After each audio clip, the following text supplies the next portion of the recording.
ఒక మహానుభావుడు మన మధ్య నుంచి వెళ్ళిపోయారు.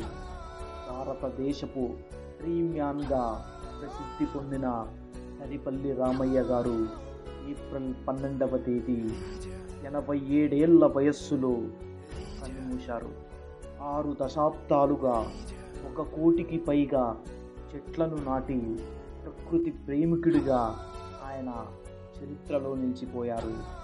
సరిపల్లి రామయ్యగా ఆయన కొందరికీ తెలుసు, కానీ వనజీవి రామయ్యగా ఆయన ఎందరికో తెలుసు.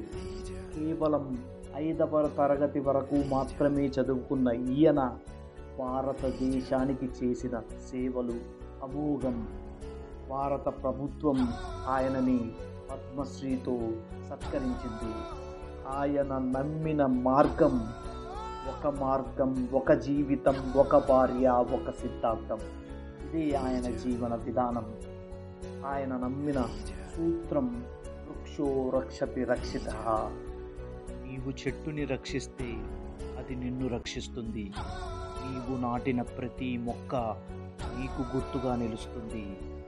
నీ వాళ్ళకి ఎప్పటికీ చెరగని ముద్రలా నిలుస్తుంది. దయచేసి మీ జీవితంలో ఒక్క మొక్కనైనా నాటండి. మీ తోరణాల గురుకాశీ విశ్వనాథ్. Thank you.